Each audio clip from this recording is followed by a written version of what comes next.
Sudarlun Yayasan Advokasi Rakyat Aceh atau YARA berencana melaporkan oknum polisi dari Polresta Banda Aceh ke Propam Polda Aceh.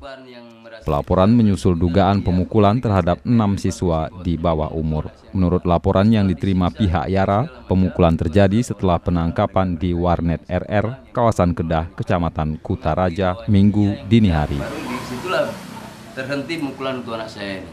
Baru nggak dipukul lagi. Dilepas? Bukan dilepas. Setelah itu mereka... Dari pengakuan salah satu korban, polisi mengintimidasi, mengancam, menembak kakinya. Tapi diadakan pemaksaan pemukulan untuk memberikan pengakuan. Pemeriksaan BAP-nya semua dialihkan ke Polsek Baitur Rahman. Saya pikir saya tidak tahu bagaimana, saya serahkan semua sekarang sama pihak dari YARA ini, karena saya jujur aja kita masyarakat biasa awam yang nggak mengerti paham dengan masalah ini. Kita akan membuat laporan ke Propam terkait kode etik. Ada yang masih siswa, seperti 6 orang masih di kategori anak-anak loh, karena masih usia 18 bawah. Dari Banda Aceh, Hari Mahardika, Serambi On TV.